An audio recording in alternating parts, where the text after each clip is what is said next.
Ela entrou no escritório do ex-marido para entregar os papéis do divórcio e o viu com a amante.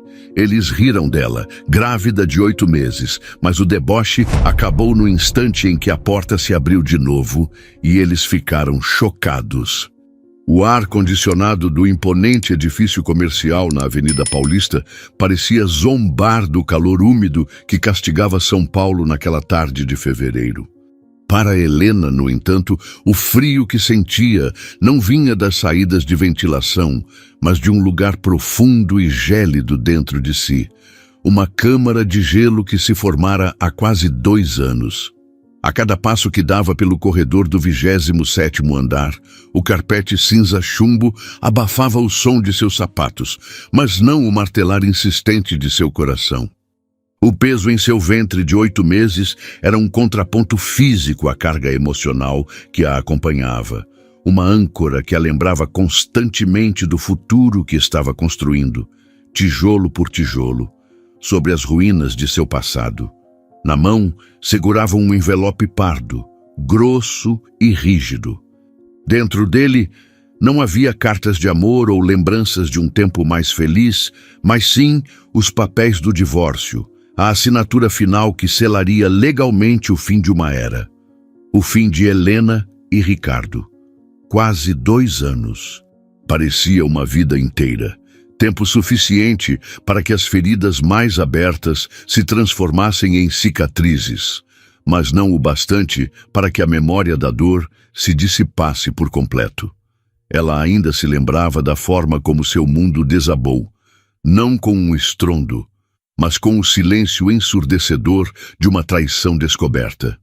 Ricardo, o homem que ela amou com a devoção ingênua da juventude, o arquiteto promissor com quem sonhou construir uma família, havia escolhido outra. E não uma outra qualquer. Havia escolhido Carla, a colega de trabalho que sempre a olhou com uma mistura de inveja e desdém, a mesma que elogiava suas conquistas profissionais, enquanto pelas costas minava sua confiança e seu casamento. A humilhação da descoberta fora apenas o começo. Seguiram-se meses de súplicas vazias de Ricardo, de acusações veladas de Carla, de um processo de separação litigioso e desgastante que a deixou em frangalhos. Ele a acusou de ser fria, de priorizar a carreira de designer de interiores em detrimento do casamento, de não ser a mulher vibrante e divertida que Carla era. Cada palavra foi um golpe, cada acusação, um prego a mais no caixão de sua autoestima. Mas o tempo, esse escultor implacável, havia trabalhado nela.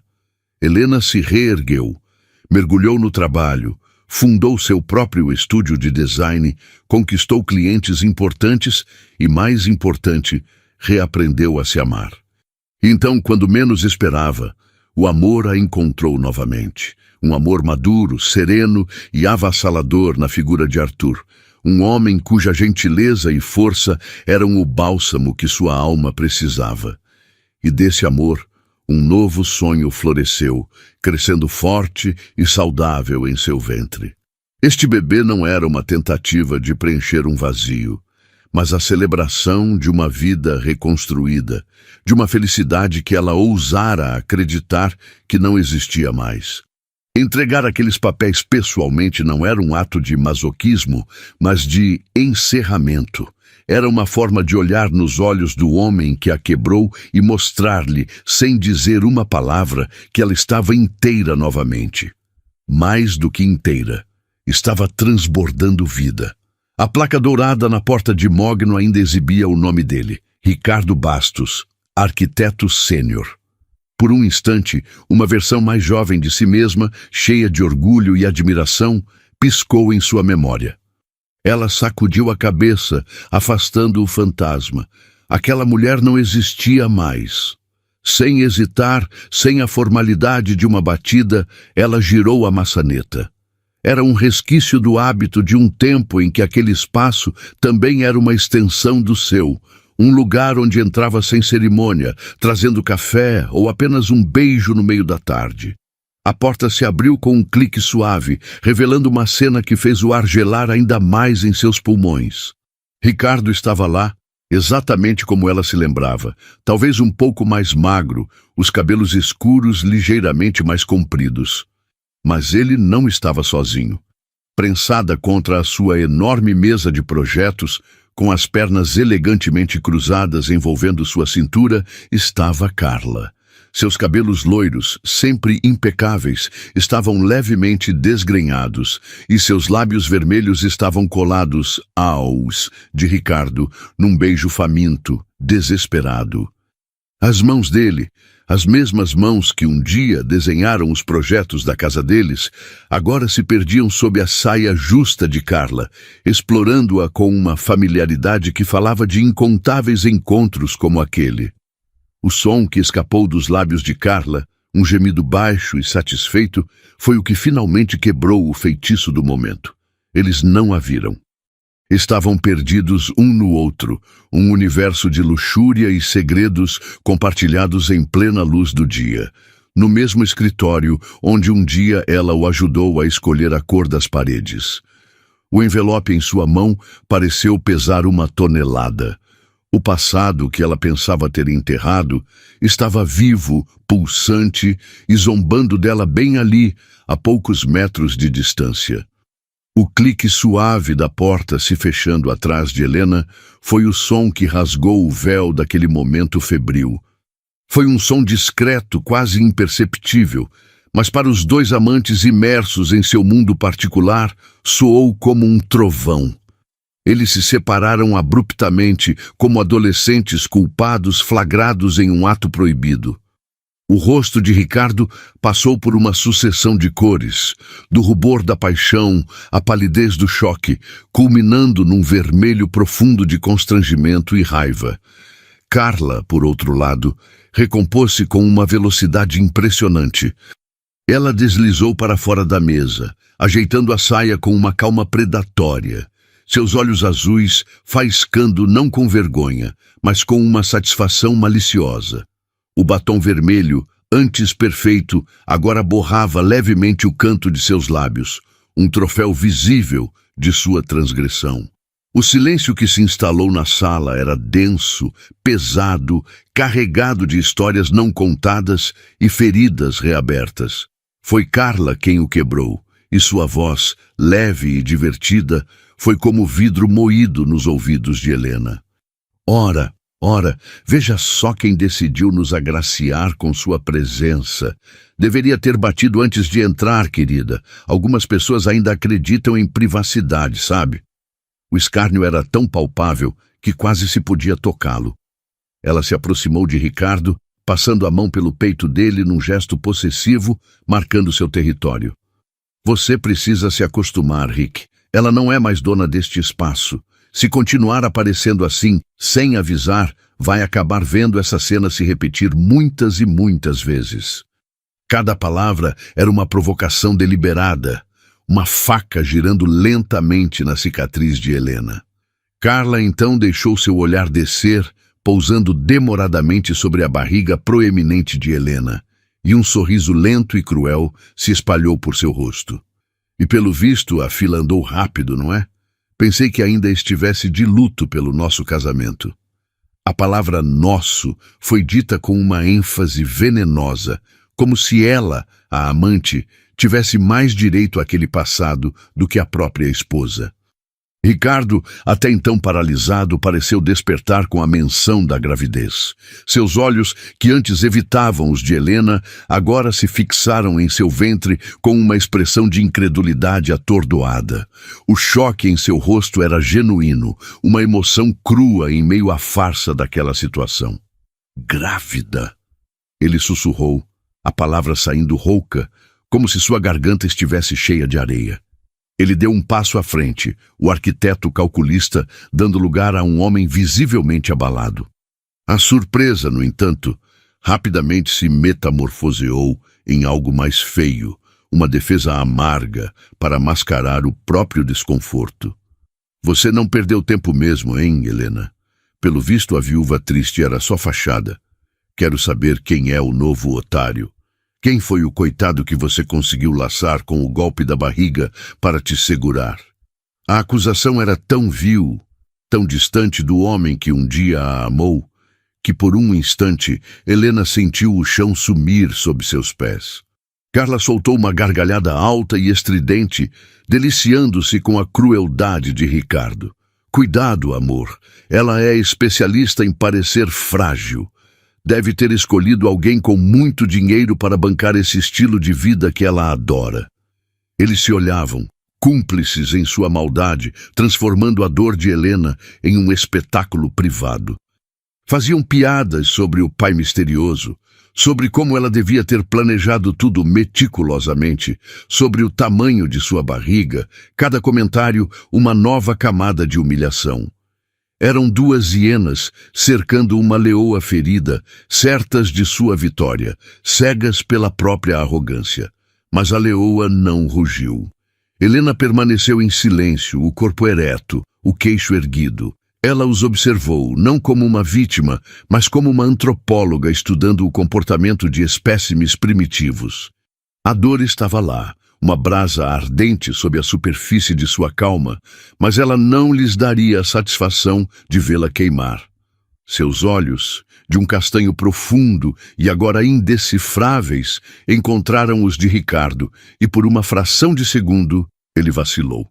Ele viu ali não a mulher que ele abandonou, mas uma estranha, uma rainha em seu próprio reino, imune ao veneno deles.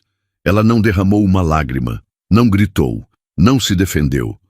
Sua dignidade era uma armadura invisível, e a ausência de sua reação esperada, o choro, a histeria, começou a irritá-los.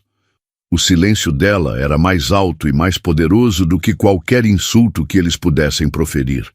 Com um movimento lento e deliberado, ela deu um passo à frente, estendendo o envelope pardo. Sua mão estava firme, sem o menor tremor.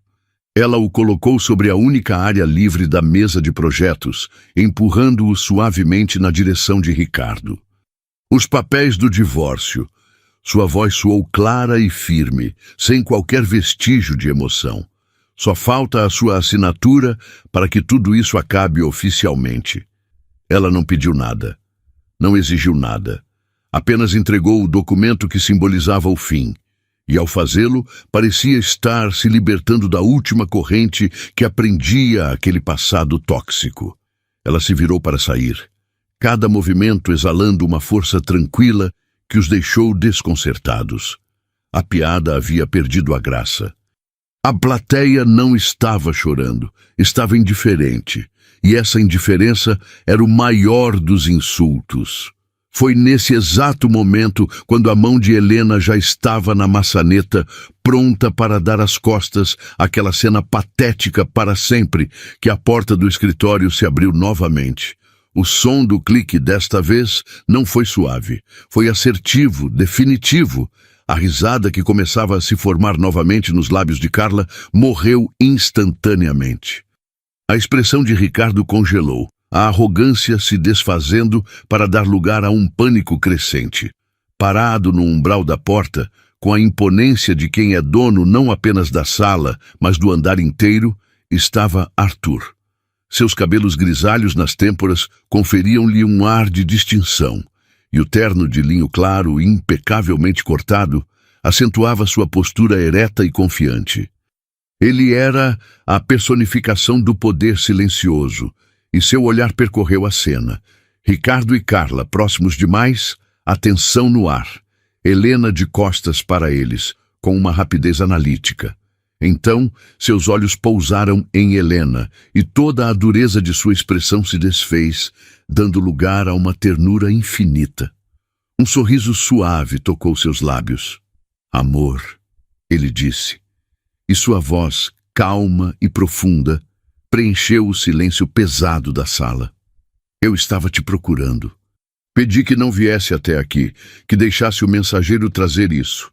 Vamos para casa. Você precisa descansar. Logo mais estarei com você. A palavra amor, dita com tanta naturalidade e intimidade pela voz barítona de Arthur, pairou no ar como uma sentença. Para Helena, foi um bálsamo, a chegada da cavalaria no exato momento em que a batalha parecia mais solitária. Para Ricardo e Carla, foi o estilhaçar de uma realidade que eles acreditavam controlar. O mundo deles, construído sobre a arrogância e o desprezo, inclinou-se perigosamente em seu eixo. O riso presunçoso de Carla se transformou numa máscara de incredulidade, seus lábios vermelhos e borrados entreabertos, numa expressão cômica de espanto. Ricardo, por sua vez, parecia ter envelhecido 10 anos em 10 segundos. A cor sumiu de seu rosto, deixando para trás uma palidez cadavérica. Seus olhos saltavam de Helena para Arthur e de volta para Helena. A engrenagem em sua mente girando furiosamente, tentando processar uma equação impossível. Arthur Monteiro, o fundador e CEO da Monteiro & Bastos Arquitetura. O homem cujo nome vinha antes do seu na placa de bronze do lobby. O sol em torno do qual todos os planetas daquela empresa orbitavam. O marido de Helena, o pai do bebê. A mente de Ricardo era um turbilhão caótico. As piadas cruéis que ele fizera momentos antes ecoavam em seus ouvidos, cada uma delas um prego em seu próprio caixão profissional. O novo otário, o coitado que você conseguiu laçar.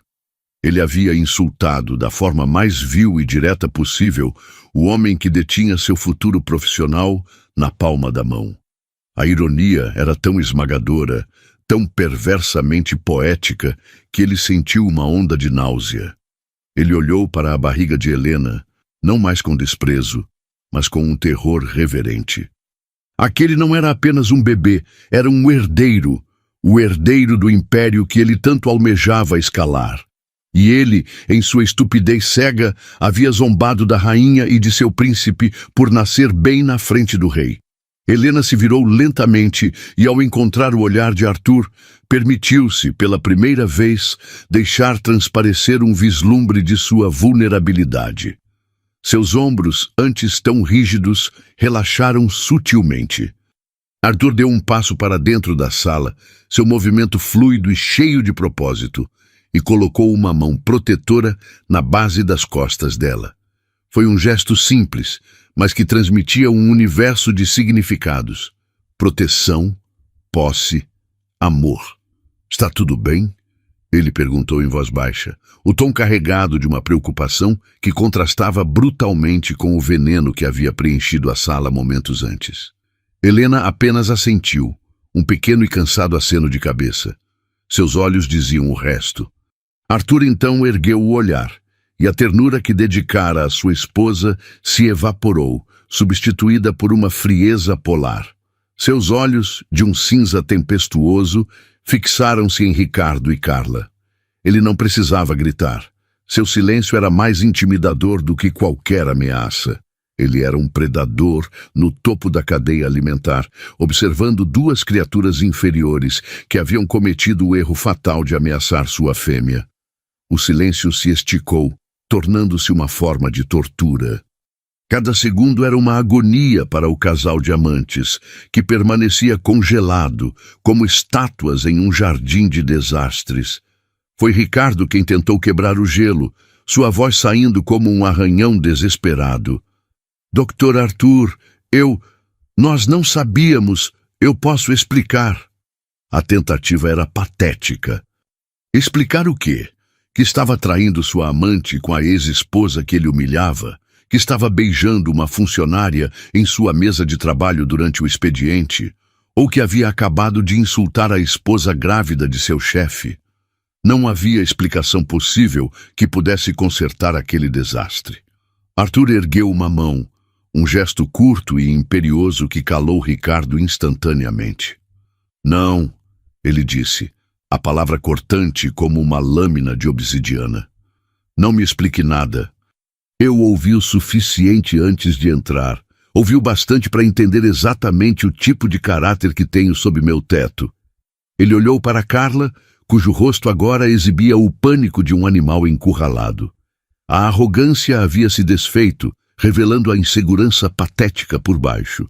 E você, senhorita Valença, continuou Arthur, seu tom gélido. Sua preocupação com a privacidade é comovente, mas talvez devesse se preocupar mais com a ética profissional e o decoro. Ou quem sabe, com a decência humana mais básica. Carla abriu a boca para se defender, para talvez tentar usar seu charme como última arma, mas as palavras não vieram. Ela olhou para Ricardo, buscando apoio, mas ele estava perdido em seu próprio abismo de pavor, incapaz de oferecer qualquer ajuda.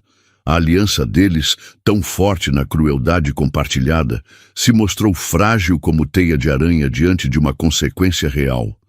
Arthur guiou Helena suavemente em direção à porta. "Vá para o carro, meu amor. Peça para o motorista ligar o ar. Eu resolvo isso e já desço." Ele beijou a testa dela, um gesto de ternura em meio à tempestade.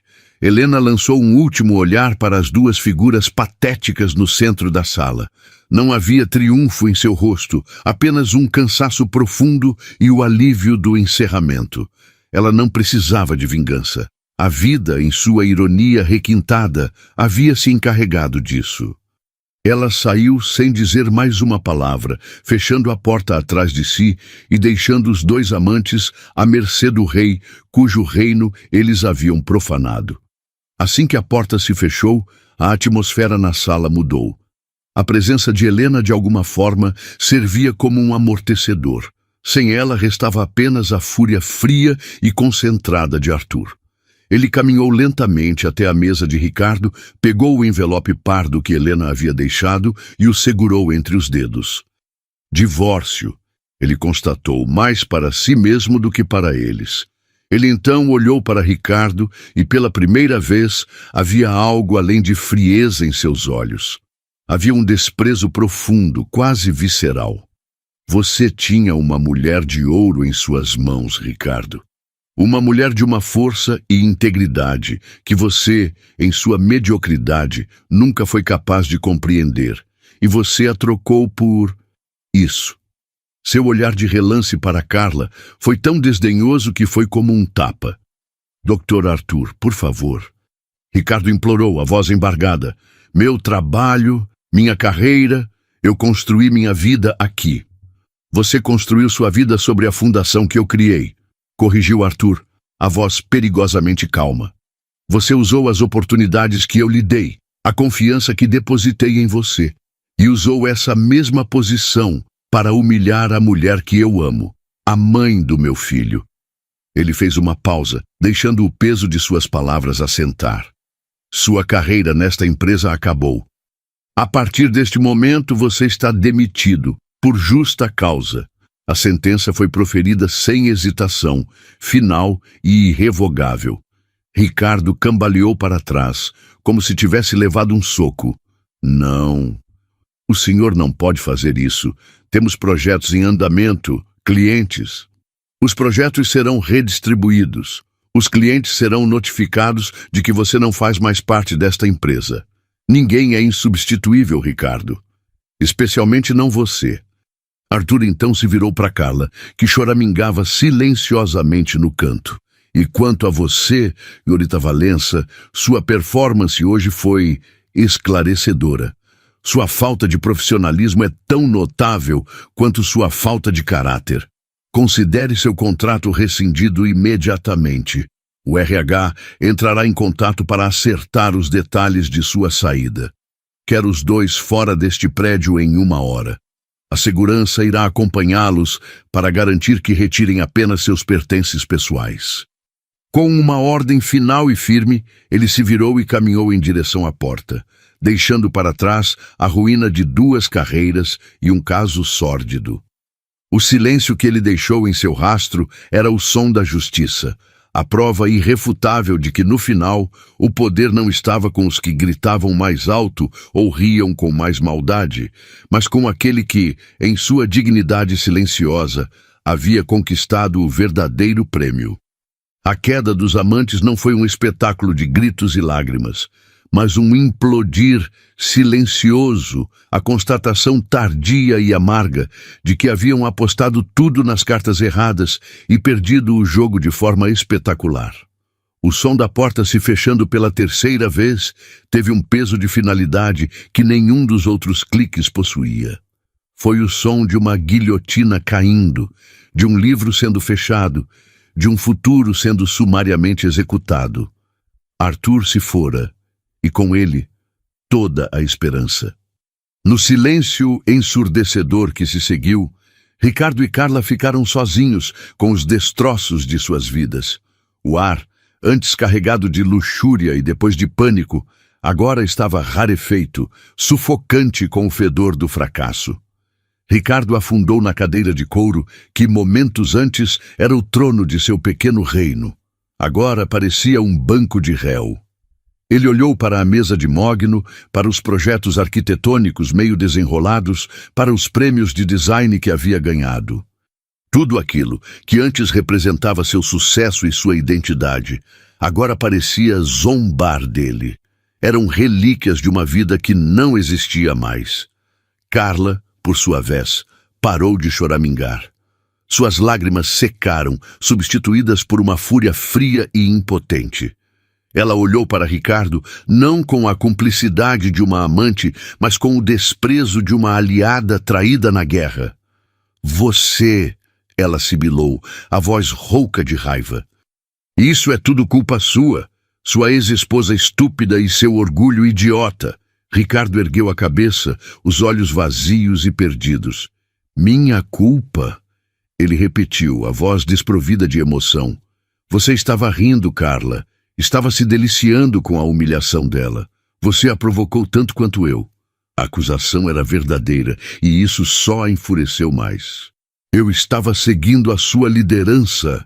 Você era o homem, o poderoso arquiteto sênior, e agora você não é nada. E me arrastou para o fundo do poço com você. Ela gesticulava descontroladamente, o verniz de sofisticação completamente rachado, revelando a mulher desesperada e calculista por baixo. Eu perdi meu emprego, meu status, tudo por causa de você e do seu drama mal resolvido com aquela mulher que agora é casada com o dono da empresa, completou Ricardo, a constatação amarga soando como um epitáfio. Ele finalmente entendeu. A dignidade de Helena, seu silêncio, sua recusa em entrar no jogo deles, não era fraqueza, era poder. Ela sabia o tempo todo que não precisava lutar. Ela já havia vencido a guerra antes mesmo de entrar naquela sala. A visita dela não foi para se vingar, foi apenas para cumprir uma formalidade. Eles é que haviam transformado aquilo num espetáculo de autodestruição. A imagem de Arthur colocando a mão protetora nas costas de Helena queimava na mente de Ricardo.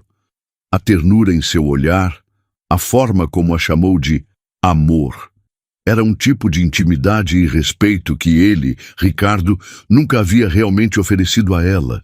Ele sempre a amou de uma forma possessiva, como um prêmio a ser exibido. Arthur a amava como uma parceira, uma igual, a rainha de seu império. Enquanto isso, no elevador privativo que descia silenciosamente para a garagem, Helena finalmente se permitiu respirar. Ela se encostou na parede de metal frio, fechando os olhos, uma mão repousando sobre o movimento suave de seu bebê. Arthur estava ao seu lado, segurando sua mão, seus dedos entrelaçados. Ele não disse nada, dando-lhe o espaço de que ela precisava. Você ouviu tudo? Ela perguntou finalmente. Desde o momento em que ele questionou a paternidade do nosso filho, respondeu Arthur, a mandíbula tensa. Eu estava a caminho da sua antiga sala quando ouvi as vozes. Minha primeira reação foi entrar e arrancar a cabeça dele. Mas então, eu vi você. Ele se virou para encará-la, os olhos cinzentos cheios de uma admiração profunda. Eu vi você parada ali, tão forte, tão digna. Você os desarmou com seu silêncio. E eu percebi que a melhor maneira de te honrar não era agindo como um bárbaro, mas como o homem que você merece, o homem que resolve as coisas. Lágrimas de gratidão e alívio brotaram nos olhos de Helena. Acabou, agora está realmente acabado, disse Arthur abraçando-a. Mas não estava acabado. A paz que Helena sentiu era real, mas seria breve. A humilhação pública, a perda de tudo, forjou uma aliança profana entre Ricardo e Carla.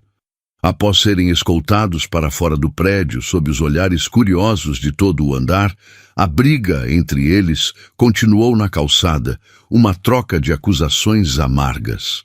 Contudo, ao final daquela noite, sentados em um bar decadente, o ódio mútuo deu lugar a um inimigo em comum, muito maior: o casal que os havia destruído.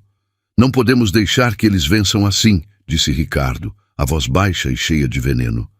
Eles nos humilharam, eles têm que pagar. Carla, os olhos vermelhos de choro e raiva, concordou com um aceno lento. Eles vão pagar, ela prometeu. O rancor era o cimento que unia seus planos. Nas semanas seguintes, um turbilhão de eventos se desenrolou em um ritmo vertiginoso, comprimindo meses de drama no último e delicado mês da gestação de Helena. A primeira notificação chegou. Ricardo, usando o que restava de suas economias, contratou um advogado agressivo e entrou na justiça, alegando demissão injusta e reivindicando a coautoria de projetos-chave. Quase simultaneamente, Carla iniciou sua guerrilha de fofocas, espalhando sua versão distorcida da história pelos círculos sociais e profissionais que antes frequentava.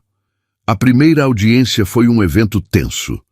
Helena insistiu em IR, e lá viu a aliança profana em ação. Ricardo, com seu advogado, atacava no campo legal, enquanto Carla, sentada na última fileira, observava com um sorriso satisfeito, sabendo que sua campanha de difamação corria em paralelo. Dr. Arthur Monteiro usou sua posição para me retaliar por uma questão pessoal, argumentou o advogado de Ricardo. Meu cliente foi vítima de um chefe que se envolveu com sua esposa e depois o descartou. A narrativa era uma ficção, mas na velocidade com que tudo acontecia, Helena temia que a lama pudesse pegar. O processo se arrastaria, a fofoca se espalharia e tudo isso enquanto ela se preparava para o momento mais importante de sua vida. A guerra, ela percebeu, estava apenas começando. Enquanto Ricardo travava sua batalha nos corredores formais da justiça, Carla, desprovida de recursos para uma briga legal, escolheu um campo de batalha mais pérfido: a vida pessoal de seus inimigos. Para ela, a perda do emprego foi uma aniquilação social. De um dia para o outro, ela se tornou uma pária desempregada. Cada entrevista de emprego terminava com um sorriso polido e a promessa de um retorno que nunca vinha. O incidente na Monteiro em Bastos a precedia, um fantasma que fechava todas as portas. Sem aliados, sem emprego e sem credibilidade, sua única saída foi fugir da capital paulista, mas não antes de disparar seus últimos e mais venenosos torpedos. Sua vingança seria direcionada à fonte de sua miséria, Helena. Carla sabia que não podia atacar Helena diretamente. Então, ela decidiu minar as fundações de sua nova vida. E a base era Arthur. Sua lógica era perversa. Se pudesse plantar a dúvida sobre a integridade de Arthur, talvez pudesse destruir a felicidade deles por dentro. E para isso, ela precisava de uma aliada improvável: a ex-esposa de Arthur. Numa noite, enquanto a pressão do processo e das fofocas aumentava, Helena viu Arthur ao telefone, a testa franzida. Não, Lígia, está tudo bem. Sim, eu sei, é uma situação desagradável. Agradeço a preocupação. As crianças estão bem? Ótimo. Dê um beijo nelas por mim. Ele desligou com um suspiro. Era a Lígia. Ele explicou a Helena, sentindo sua preocupação. Minha ex-esposa. Mantemos uma relação cordial por causa dos nossos filhos, que já são adultos. Parece que a fofoca chegou até São Paulo. Ela só estava preocupada com o impacto disso na imagem da família. A menção foi breve, mas plantou em Helena a imagem de uma mulher distante, mas decente, ligada ao passado de seu marido. O que Helena não sabia era que dias antes, Carla havia conseguido o telefone de Lígia e encenado uma performance de amiga preocupada. Lígia, querida, você não me conhece, mas eu tenho um respeito enorme por você, começou Carla, a voz melosa.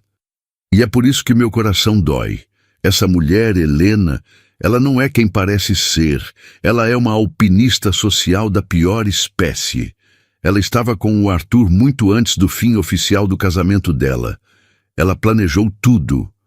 A mentira foi tão bem contada, cheia de detalhes fabricados sobre encontros secretos e a devastação de Ricardo, que mesmo uma mulher inteligente como Lígia ficou com uma pulga atrás da orelha. Ela não acreditou de imediato, mas a semente da dúvida, uma vez plantada, é como um ácido. A campanha de Carla culminou no vazamento de um dossiê anônimo para um conhecido tabloide online. A manchete era uma bomba: o magnata, a novinha e a traição. O escândalo que abala o mundo da arquitetura. A matéria era um esgoto, uma colagem de meias-verdades, e-mails truncados e fotos antigas, tudo orquestrado para provar um caso extraconjugal. A notícia explodiu. O valor das ações da empresa sofreu uma queda. Clientes ligavam, jornalistas acampavam na porta do prédio. Para Helena, com a gravidez em seu estágio final, foi devastador. Ver sua história de amor arrastada na lama era uma dor física. Arthur estava furioso, não pela crise na empresa, mas por Helena. Nós vamos processar esse jornal até a falência, ele rosnou, já acionando sua equipe de crise. Mas Helena sabia que o dano à reputação já estava feito. Foi em meio a esse caos que o telefone de Arthur tocou novamente. Era Lígia. Arthur, eu vi as notícias, ela disse, a voz firme. Que sujeira. Aquela mulher, Carla, me ligou há algumas semanas. Eu não dei crédito, mas agora vejo o plano completo. Eles estão usando o nosso passado para atacar você e sua esposa. E eu não vou permitir. O que aconteceu a seguir pegou todos de surpresa. Lígia, a socialite discreta, convocou uma entrevista exclusiva para um dos jornais mais respeitados do país. A manchete do dia seguinte foi a antítese da anterior. Lígia Monteiro quebra o silêncio. Meu divórcio de Arthur foi um pedido meu. Na entrevista, Lígia foi categórica. Nosso divórcio, ocorrido há quase 5 anos, foi uma decisão mútua, iniciada por mim. Na época eu já estava em um novo relacionamento. Arthur não apenas compreendeu, como me apoiou, ele é um homem de imensa integridade. Ela continuou. Conheço Helena e a considero uma mulher de fibra. A felicidade deles é genuína. Quanto às fontes anônimas, só posso dizer que o desespero leva as pessoas a atos desprezíveis. A entrevista foi um torpedo. A credibilidade de Lígia era inquestionável. A opinião pública virou-se com a mesma rapidez com que havia condenado. O tabloide foi ridicularizado. No tribunal, a ação de Ricardo perdeu toda a força. O juiz, vendo a manobra de má-fé, julgou o caso improcedente e ainda o condenou a pagar os custos processuais. A vitória foi completa, absoluta. E veio não da força de Arthur, mas da integridade inesperada de uma mulher do passado, que escolheu a verdade em vez do drama. A entrevista de Lígia não foi apenas um ato de defesa, foi um ato de purificação. A verdade, dita com tanta elegância e firmeza, lavou a sujeira que a calúnia havia espalhado. O escândalo murchou tão rápido quanto floresceu, tornando-se a fofoca de ontem. As ações da Monteiro & Bastos se recuperaram e, impulsionadas pela imagem de integridade inabalável de seu CEO, atingiram um novo pico. No mundo dos negócios, a decência, quando provada sob fogo, revelou-se um ativo mais valioso do que qualquer projeto. A vitória nos tribunais contra Ricardo foi uma mera formalidade, o prego final no caixão de uma guerra que já havia sido vencida no campo da opinião pública e da verdade. A condenação por litigância de má-fé foi a pá de cal em sua carreira já arruinada. Ele desapareceu do cenário arquitetônico de São Paulo, uma figura diminuída, uma lição ambulante sobre como a arrogância e o ressentimento podem consumir um homem por dentro. Quanto a Carla, o golpe foi final. Sem aliados, sem emprego e com sua reputação publicamente destruída, ela não encontrou mais nenhum espaço na competitiva metrópole. A última notícia que tiveram dela foi um eco distante, um boato de que havia se mudado para o interior de Minas, uma fuga silenciosa para longe dos holofotes que ela mesma ajudou a criar e que acabaram por queimá-la. Para Helena, a resolução da crise trouxe uma calmaria profunda, permitindo que ela se concentrasse inteiramente no milagre que estava prestes a acontecer. Poucas semanas depois, em uma madrugada chuvosa que lavava as ruas da cidade, seu filho decidiu que era hora de conhecer o mundo. O parto foi longo, intenso, mas Helena enfrentou cada contração com a mesma força silenciosa que a guiara por todas as batalhas. Arthur esteve ao seu lado a cada segundo, não como um espectador ansioso, mas como uma âncora, sua mão segurando a dela, sua voz um sussurro constante de amor e encorajamento. E quando o primeiro choro de Lucas preencheu a sala, forte e vibrante, o som não apagou as memórias da dor passada, mas as colocou em sua devida perspectiva. Eram apenas o prólogo. A verdadeira história estava começando agora. Segurar seu filho pela primeira vez foi uma experiência transcendental. Olhando para aquele pequeno rosto, para aquelas mãos minúsculas que se agarravam a seu dedo, Helena sentiu uma onda de amor tão avassaladora que a deixou sem fôlego. Naquele momento, Ricardo, Carla, a humilhação, a vingança, tudo se dissolveu em completa insignificância. Eles não eram mais vilões em sua história, eram apenas fantasmas, ecos distantes de uma vida que não lhe pertencia mais. Sua vida era ali, naquele quarto de hospital, com o cheiro de seu bebê e o calor da mão de Arthur na sua. Os meses que se seguiram foram um borrão feliz de noites mal dormidas, fraldas, sorrisos desdentados e um amor que se aprofundava a cada dia. Helena descobriu em si uma capacidade de amar que não conhecia, e Arthur, que já era pai de filhos adultos, redescobriu a paternidade com uma alegria e uma presença que a vida corporativa agitada não lhe permitira ter da primeira vez. Eles eram uma família, sólida e real. A surpresa, o verdadeiro ponto de virada que Helena jamais poderia prever, não veio de um inimigo, mas de dentro de si mesma. O tempo passou. Lucas já comemorara seu primeiro aniversário, e a vida havia se assentado em uma rotina de felicidade doméstica e sucesso profissional. Ricardo havia sumido do mapa após a derrota humilhante nos tribunais e a ruína pública. Ninguém sabia de seu paradeiro. Foi então que, cerca de 1 ano e meio após o nascimento de Lucas, enquanto organizava caixas antigas, Helena encontrou um caderno de esboços do início de sua carreira, da época em que ainda estava com Ricardo. Dentro dele havia desenhos, sonhos, projetos de um futuro que nunca aconteceu. Em vez da dor que esperava sentir, ela sentiu uma pontada de compaixão. Não por ele, não pelo que ele se tornou, mas pelo jovem arquiteto que ele um dia foi, cheio de talento e ambição, antes que a insegurança e a inveja o envenenassem. Naquela mesma semana, como uma estranha sincronicidade do destino, ela recebeu um e-mail de um remetente desconhecido. Era Ricardo. A mensagem era curta, quase telegráfica, desprovida do antigo orgulho, mas também sem um pingo de autocomiseração. Não era um pedido de desculpas. Ele era incapaz disso. Era um pedido de ajuda profissional, quase clínico. Ele explicou que estava trabalhando em uma pequena cidade no sertão da Bahia, em projetos comunitários para uma ONG, um exílio autoimposto longe de tudo e de todos. Um dos projetos, um centro comunitário para crianças carentes, estava emperrado. Faltava uma visão de design de interiores que fosse ao mesmo tempo funcional, de baixíssimo custo e, acima de tudo, acolhedora. Lembrei dos seus primeiros trabalhos. Ele escreveu, as palavras soando como um eco de um passado distante.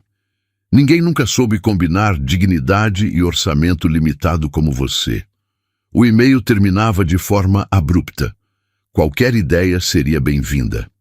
Helena mostrou o e-mail a Arthur, o coração incerto. A reação dele não foi de raiva ou desconfiança, mas de uma sabedoria tranquila, a de um homem que já não via Ricardo como uma ameaça, mas como uma nota de rodapé resolvida. O perdão, Helena, ele disse, olhando para Lucas, que tentava dar seus primeiros passos no tapete. Não é sobre absolver a outra pessoa ou esquecer o que ela fez. É sobre se recusar a permitir que o que ela fez continue a definir um pedaço de você. É sobre tomar o poder de volta, de forma definitiva. E então Helena fez algo que surpreendeu a si mesma. Ela respondeu, não com palavras, mas com o que ela fazia de melhor. Passou a noite em claro, não por rancor ou obrigação, mas impulsionada por uma inspiração que vinha de um lugar novo, um lugar de paz. Ela desenhou, criou um projeto completo para o centro comunitário, usando materiais reciclados, soluções inteligentes de espaço e uma paleta de cores vibrantes que transmitia alegria e esperança. Era um de seus trabalhos mais brilhantes, nascido não da busca por reconhecimento, mas do puro desejo de criar algo bom. Ela enviou os arquivos em anexo com uma única linha no corpo do e-mail. Pelas crianças, que elas tenham um futuro melhor. Ela nunca recebeu uma resposta direta e não precisava. Meses depois, viu uma pequena reportagem em um portal de notícias sobre projetos sociais no Brasil. A foto mostrava um centro comunitário colorido e vibrante no sertão baiano, cheio de crianças sorrindo. Ela reconheceu cada detalhe de seu projeto. Naquele momento, ela soube que havia fechado o último círculo. Ao fazer aquilo, ela não estava ajudando Ricardo. Estava libertando a si mesma da última sombra. Ela usou o talento que ele um dia tentou ofuscar para fazer o bem, transformando a última gota de veneno em antídoto. A vingança final não foi a queda dele, mas a ascensão dela a um patamar de graça que ele jamais poderia alcançar. Foi a prova de que ela não era apenas uma sobrevivente. Ela era uma criadora, capaz de construir beleza até mesmo a partir das ruínas mais feias. Anos mais tarde, Helena se tornou uma referência em design social, usando seu renome para criar espaços que curavam e empoderavam comunidades. Arthur gradualmente passou o comando da empresa para se dedicar mais à família e a projetos filantrópicos ao lado da esposa. Lucas cresceu em um lar onde a força não era medida pela ausência de cicatrizes, mas pela beleza que se pode construir ao redor delas. A história de Helena e Arthur não foi um conto de fadas, mas uma épica jornada humana sobre a descoberta de que o maior poder não reside em derrotar inimigos, mas em transcender a necessidade de tê-los. A verdadeira vitória não foi ver os amantes caírem, mas foi olhar para trás e, com um coração sereno e genuinamente livre, desejar que as crianças daquela cidade distante tivessem de fato um futuro melhor. E aí, gostaram desta jornada de reviravoltas e redenção? A história de Helena ensina que, às vezes, o final mais poderoso é aquele que a gente escreve para nós mesmos, muito depois que os outros personagens já saíram de cena. Que nota de 0 a 10 vocês dão para essa trajetória de força e superação? Contem pra gente nos comentários. E se você se emocionou e se inspirou com a força da Helena, não se esqueça de se inscrever aqui no canal. Clicando no botão de inscrição, você se junta à nossa família e nos ajuda a manter essa chama acesa. Muito obrigado por sua companhia e até a próxima história.